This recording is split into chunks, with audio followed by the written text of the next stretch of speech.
रोज वापरात येणाऱ्या महत्त्वाच्या किचन टिप्स. नंबर 1, रोज गव्हाची चपाती खावी, यामुळे तुमचे पोट नेहमी मजबूत राहते. नंबर 2, इडली डोसाचे पीठ शिल्लक राहिल्यास त्यावर खायचे पान ठेवून द्या, यामुळे पीठ जास्त आंबट होत नाही. नंबर 3, किचन ओटा बाथरूमसारखे ओले ठेवू नका, नाहीतर किचन ओटा बाथरूम गुळगुळीत होतो, म्हणून किचन ओटा बाथरूममधील पाणी नेहमी काढून स्वच्छ करा. नंबर 4, शेवग्याच्या शेंगा आधी शिजवत असाल तर त्यात मीठ हळद टाकल्यास भाजीची चव सुंदर लागते. नंबर 5, पुरीचे पीठ घट्ट मळावे, म्हणजे पुरी तेलकट होत नाही. नंबर 6, पोळ्या करताना पोळी झाल्यावर ती भाजताना त्याला साजूक तूप लावावे, म्हणजे चपाती मऊ राहते आणि ती अधिक खमंग लागते.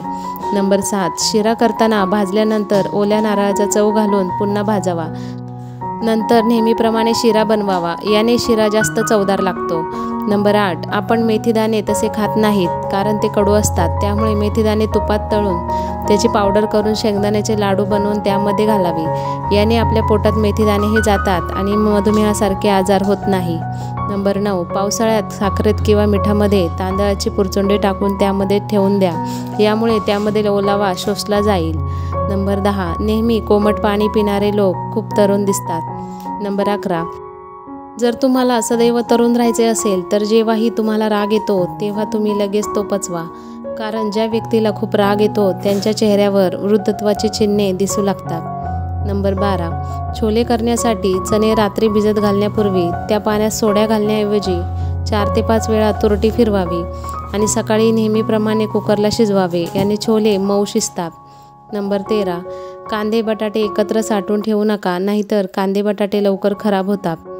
नंबर 14, दररोज एकसारखी आमटी खाऊन कंटाळा आला असेल तर डाळीमध्ये पालक टाकून आमटी करावी, अतिशय चविष्ट होते.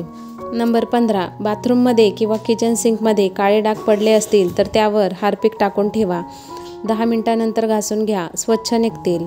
नंबर 16, बरेच वेळा कापूर डबेतून उडून जातो, लवकर संपतो, त्यामुळे दरवेळी नवीन कापूर आणावा लागतो, म्हणून डबीमध्ये थोडे तांदूळ टाकून ठेवले तर कापूर बराच दिवस टिकतो. नंबर 17, पेरू केळी खाल्ल्यानंतर लगेच पाणी पिऊ नये, कारण त्याने सर्दी खोकला घसादुखी होते. नंबर 18, रात्री झोपण्यापूर्वी उशीवर कपड्यांवर गुलाबाचा परफ्यूम किंवा कोणताही सुगंध लावावा, याने तुम्हाला चांगली झोप लागेल. नंबर 19, जे मुले अन्न खात नाही त्यांच्यासाठी हा उपाय खूप फायदेशीर आहे. 1 ग्लास पाण्यात खडीसाखर उकळून मुलांना पाजले तर ते खायला प्यायला सुरुवात करतील. नंबर 20, टरबूज आपली हाडे कमकुवत करणाऱ्या आजारांपासून लांब ठेवतो. नंबर 21, हिरवी मिरची किंवा हिरवी मिरचीची चटणी जेवणासोबत खावी, याने दृष्टी तीक्ष्ण होते. नंबर 22, जेवणासोबत कच्चा कांदा खाल्ल्याने शरीरातील विषारी पदार्थ बाहेर पडतात.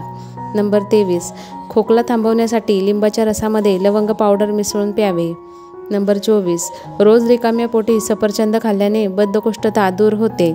नंबर 25, भात खाल्ल्यानंतर कधीही दूध पिऊ नये, यामुळे पोट खराब होते. या महत्त्वाच्या किचन टिप्स तुम्हाला आवडल्या असतील तर व्हिडिओला लाईक करा, शेअर करा आणि अशाच नवीन टिप्स बघण्यासाठी चॅनलला सबस्क्राईब करा. धन्यवाद.